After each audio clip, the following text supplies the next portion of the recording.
안녕하세요. 예스진입니다. 이번 영상은 예수와 붓다가 함께한 시간들 9번째 영상으로 제이가 전한 진실에 관한 내용입니다. 기적 수업이 말하는 오직 신만이 실제하고 그 외에는 아무것도 실제하지 않는다는 비이혼론의 가르침은 몸과 세상을 실제라고 믿는 우리에게는 참으로 받아들이기 힘든 진리입니다. 신이 있다 라는 진리는 많은 이들이 받아들일 수 있지만 자신을 포함한 세상이 전부 실제가 아닌 환영에 불과하다는 사실은 받아들이지를 못합니다. 만일 그것이 진실이라면 에고에게는 사형선고나 마찬가지이기 때문입니다. 그럼에도 불구하고 우리는 이 말을 무시하지 못하고 거기에 귀를 기울이는 이유는 우리 마음속 깊은 곳에 있는 진실이 그 진리의 말에 공명하기 때문입니다. 기적 수업은 이야기합니다. 만약 내가 이 세상이 환각임을 인식하면 어떻게 될까? 만약 내가 이 모든 것을 내가 만들었음을 진정으로 이해하면 어떻게 될까? 세상을 걸어다니고 죄를 짓고 죽으며 공격하고 살해하며 자신을 파괴하는 듯이 보이는 그들이 전혀 실제가 아님을 내가 알아차린다면 어떻게 되겠는가? 구원의 비밀은 다만 이것이다. 너에게 일어나는 일은 내가 너 자신에게 행하는 것이다. 어떤 형태의 공격이든 그것은 여전히 진실이다. 누가 적이고 누가 공격자의 역할을 맡든 여전히 그것은 진실이다. 내가 느끼는 고통과 괴로움의 원인이 무엇으로 보이든 그것은 여전히 진실이다.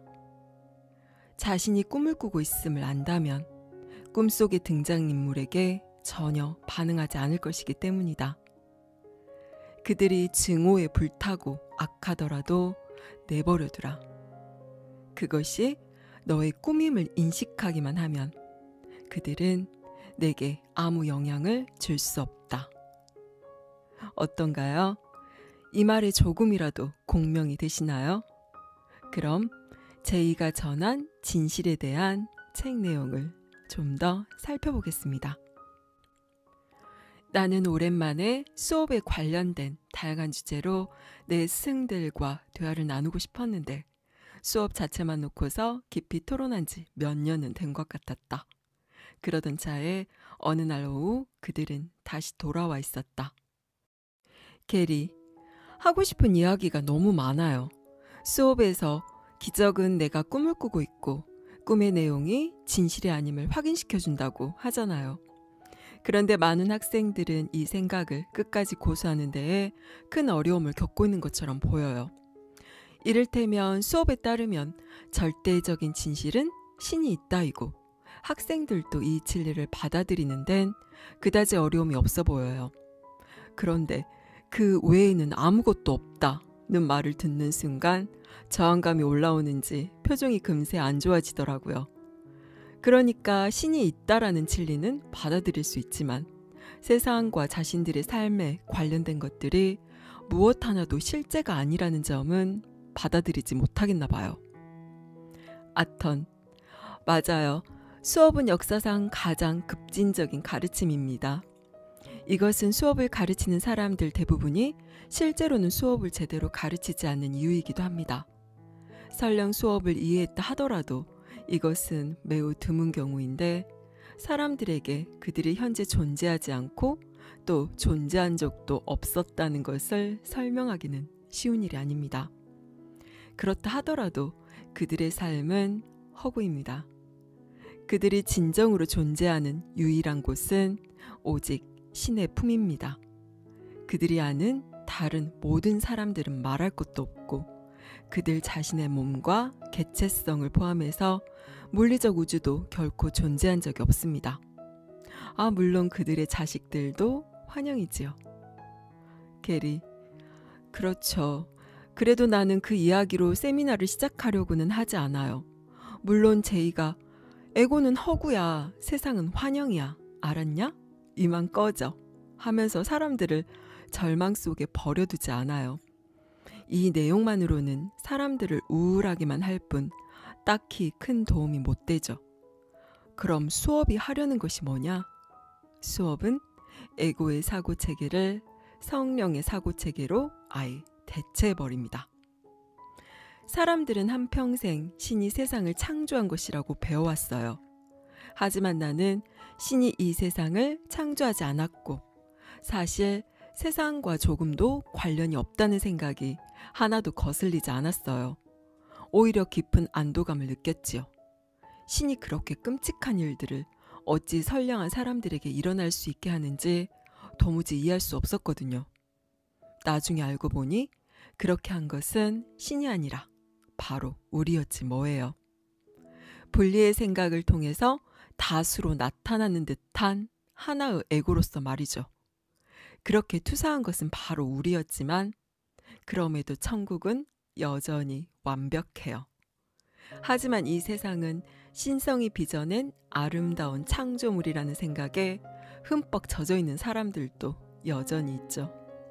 그 안에 있는 모든 것이 썩어가고 바스러지고 죽어가는데도 그런 모습조차도 운 좋게 오래 살아남아야 볼 수 있는 것이지만요.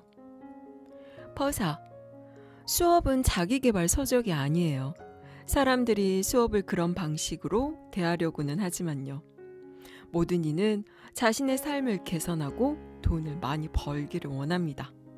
물론 수업도 이것을 전혀 반대하지 않습니다. 반대하는 건 역시 실제화하는 것이니까요. 하지만 항상 기억하세요. 당신이 마음이 아니라 결과에 초점을 맞춘다면 당신은 결과를 실제화하고 있다는 것을요. 당신은 존재하지 않는 무엇에 실제성을 부여하고 있는 것입니다. 제이가 다음과 같이 말하듯이요. 진리를 허상으로 가져오려고 할 때 너는 허상을 실제로 만들려는 것이며 허상에 대한 믿음을 정당화해서 허상을 간직하려는 것이다. 그러나 허상을 진리 앞에 가져가면 너는 진리로부터 허상이 실제가 아님을 배워 허상에서 벗어날 수 있다. 기적 수업의 가르침은 분명합니다.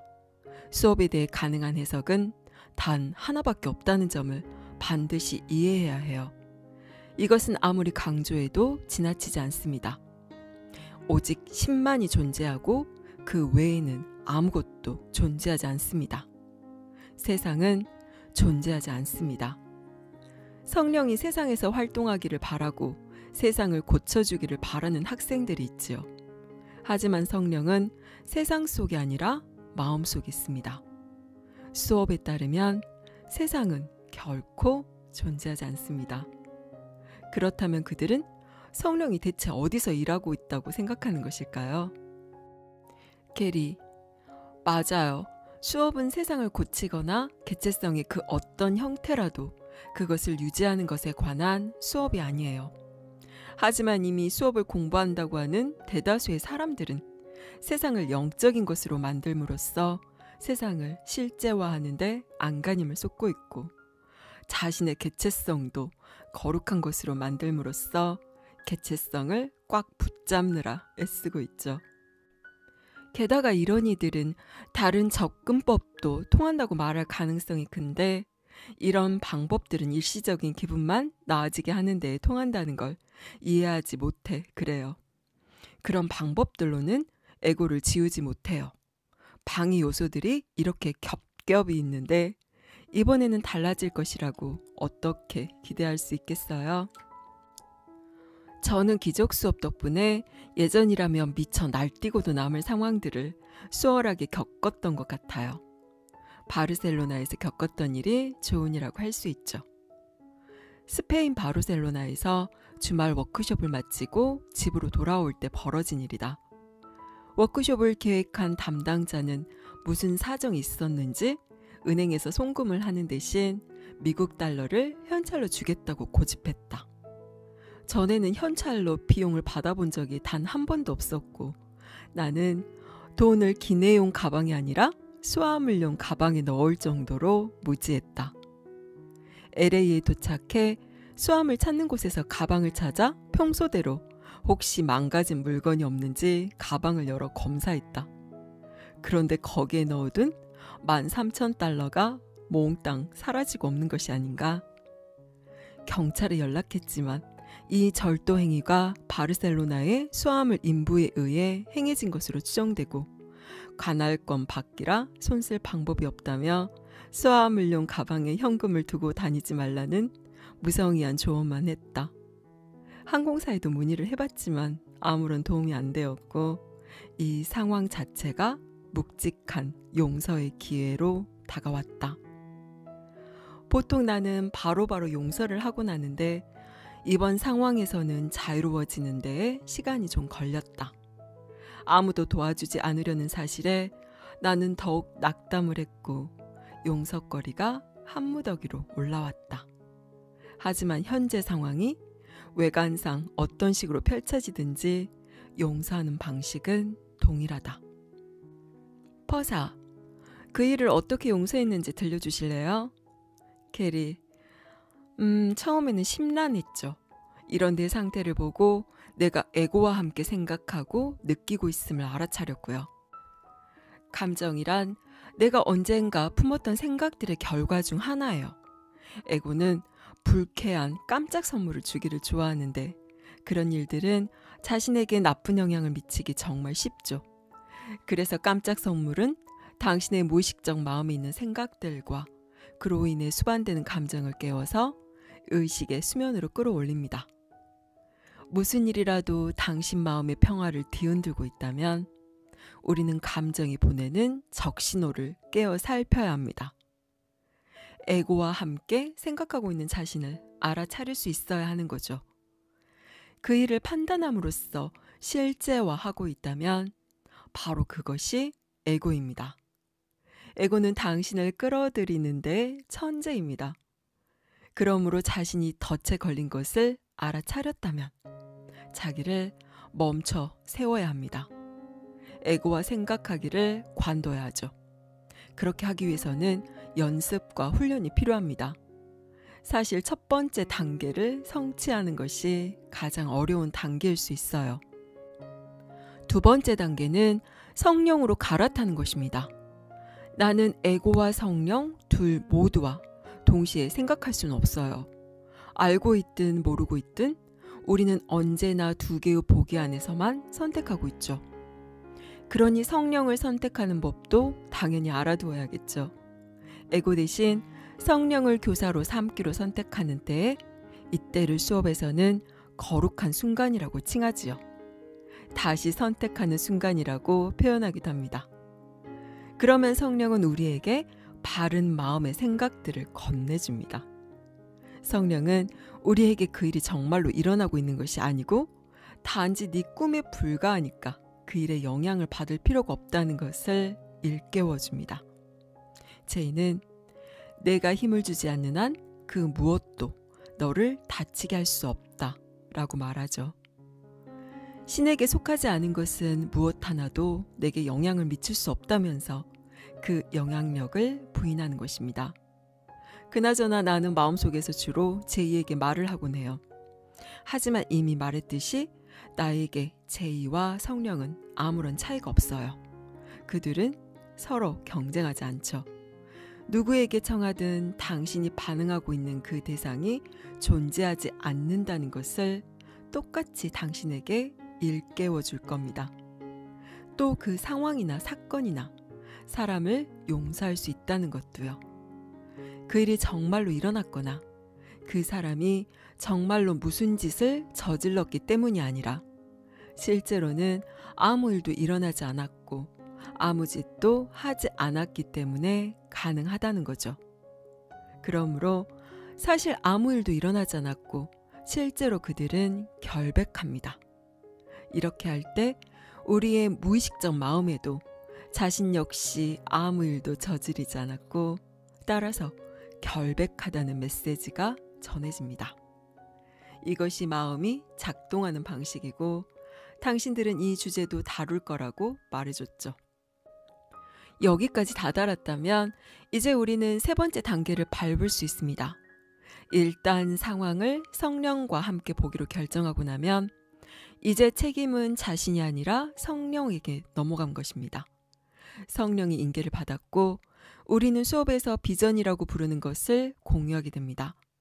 내 친구인 당신들은 종종 비전을 영적인 시각이라고 부르기도 했죠. 때로 수업은 참된 지각이라는 용어를 쓰기도 하는데 에고 대신 성령과 함께 생각할 때마다 우리는 참되게 지각하고 있는 것입니다. 성령은 우리 마음을 점점 더 많이 차지하게 되고 결국에는 비전을 항상 누리게 될 것입니다. 그 상태에 다다르면 우리는 제이와 같습니다. 제이처럼 되고 싶다면 제이처럼 생각해야 해요. 성령의 사고체계를 내 것으로 삼기를 원해야 합니다. 제이가 그랬던 것처럼요. 제이는 모든 곳에서 결백을 보았어요. 겉모습에 속지 않았죠. 제이는 몸을 넘겨다 봤고 외관상 각각의 개인을 일체성의 관점에서 바라봤어요. 제이는 모든 곳에서 자신을 보았어요. 그 어떤 예외도 두지 않았죠. 예외를 두는 순간 그건 전체가 아니니까요. 그러므로 세 번째 단계에서 내 돈을 훔쳐간 사람이 누구건 그는 자신을 죄인으로 여기더라도 나는 그를 죄인으로 여기지 않고 앞으로도 영원히 완전 무결한 그의 본 모습인 완벽한 영으로 신과 완전히 동일한 영으로 여기는 것입니다. 그러면 오직 실제만이 남게 되니까요. 내 생각에 이 일의 관건은 기억해내기인 것 같아요. 일단 용서하는 법을 알게 되고 또 용서하기를 기억해내면 용서를 습관으로 발전시킬 수 있어요. 일종의 마음 훈련이죠. 여기에는 이타적인 이기심도 살짝 있다는 걸 고백해야겠네요. 왜냐하면 내가 사람들을 바라보는 방식대로 나 자신을 경험하게 될 것이라는 수업의 가르침을 아는 상태에서 하기 때문이죠. 그 경험이 당장 일어나는 것은 아닐 수도 있지만 용서에는 항상 치유가 수반되기 때문에 결과는 차곡차곡 쌓이니까요. 여하튼 이 세 단계가 밑바탕입니다. 중국 워크숍에 참석한 일부 학생들은 자신이 마주하는 부정적인 것들뿐만 아니라 다른 모든 것들까지도 모조리 용서해야 한다고 생각하는 것 같더라고요. 아름다운 일몰이나 섹스나 즐거운 시간들까지도 말이죠. 정말 그런가요? 아턴, 아니요. 자신이 평화롭지 못하다고 느낄 때가 용서가 필요한 순간이에요. 짜증이 나 있을 수도 있고 성가신 상태일 수도 있고 심지어 화가 나 있을 수도 있어요. 그것은 말 그대로 무의식적이기 때문에 즉 당신이 인지조차 못한 마음속의 무의식적 죄책감이 발동했기 때문이에요. 당신도 알다시피 수업에서는 분노는 결코 정당하지 않다고 가르치죠. 왜냐하면 당신이 분노를 퍼붓는 대상은 바로 당신 자신이기 때문입니다. 이 꿈은 나 말고 다른 누가 대신 꾸는 꿈이 아닙니다. 기억하죠? 그래서 수업은 당신 자신의 무의식에 자리하고 있는 에고의 두려움의 사고체계를 용서하는 일에 초점을 맞추는 것이죠. 갖가지 부정적인 감정들은 모두 두려움이라는 하나의 범주에 넣을 수 있어요. 당신에게 부정적인 영향을 미치지 않는 것에 대해서는 하나도 신경 쓸 필요가 없어요. 사실 수업에서는 당신이 누구와 함께 있는데 용서할 것이 아무것도 없다면 그때는 그냥 경축하라고 말합니다. 누군가와 같이 있는데 아무것도 용서할 게 없다고 걱정하지 마세요. 결국에는 뭔가 올라올 거예요. 올라오기 전까지는 즐기면 되고요. 환영 속에서 좋은 기분을 누리는 데는 잘못된 게 없어요. 영화가 현실이 아닌 걸 안다고 해서 영화를 즐기지 못하는 것은 아니잖아요. 그렇지 않나요? 예술이나 음악 감상을 포기할 일은 없을 거예요. 용서할 상황이 닥쳤을 때 기꺼이 용서하겠다는 것만 기억하면 돼요. 그러니까 중국인 친구들과 다른 모든 사람들에게도 좋은 일은 용서할 필요가 없다는 걸 알려주세요. 용서를 계속해서 연습해 나가다 보면 세상은 점점 더 꿈처럼, 세상이 본디 그런 것이니까 자신에게 꿈처럼 경험될 거예요. 당신이 사랑하는 것들도 포함해서 말이죠. 그러니 행복한 꿈을 경험해도 괜찮은 것임을 기억하세요. 여기까지 예수와 붓다가 함께한 시간들이었습니다. 기적 수업은 자기계발 서적이 아니라고 못 박습니다. 사람들은 영적인 추구조차 자신의 삶을 개선하고 자신의 개체성을 거룩한 것으로 만들므로써 이 세상과 자신을 실제화하는 도구로 이용합니다. 이 또한 에고가 부리는 교묘한 속임수인데요. 무언가 고상한 것을 추구한다는 포장만 했을 뿐 세속적인 것을 추구함으로써 남들과 다른 우월감을 느끼고자 하는 욕망과 전혀 다르지 않습니다. 에고라는 것은 자기 생존에 달린 문제이기 때문에 이토록이나 치밀하고 교활하고 끈질깁니다. 그럼 어떻게 해야 이 에고의 속임수에서 벗어나 환영인 이 세상에서 벗어날 수 있을까요? 감정을 알아차리고 용서하는 것입니다. 불쾌감을 느끼거나 분노를 느끼는 그런 상황이 왔을 때 그 순간 에고를 알아차리고 그런 감정을 일으키는 상황을 용서하는 것입니다. 우리가 어떤 일에 대해 화가 나거나 불편한 감정을 느낀다는 것은 그것을 실제화하기 때문입니다. 만일 그 감정에 말려들어 그 사건에 대해서 계속해서 판단 분별을 하게 된다면 우리는 에고에게 동조하게 되는 것이며 그 동조의 에너지를 먹은 에고는 더 강해질 것입니다. 하지만 그 일은 실제로 일어나는 바가 없음을 깨닫고 진정으로 용서하고 놓아준다면 우리는 에고가 놓은 덫에 걸리지 않고 에고를 해제할 수가 있는 것입니다. 그렇게 알아차림과 용서를 통해서 에고의 껍질을 하나씩 벗겨나가다 보면 환영인 이 세상으로부터 풀려나게 되는 것입니다. 어떤가요? 당장 용서의 실천에 들어가고 싶지 않나요? 나를 분노하게 하는 일이 일어났을 때, 불쾌의 감정이 일어났을 때, 이것이 에고가 나에게 놓은 함정임을 곧바로 알아차리고 고요히 바라보고 놓아준다면 에고의 껍질이 하나씩 벗겨져 그동안 에고가 가리고 있던 진짜 세상을 볼 수 있게 됩니다. 감사합니다. 사랑합니다.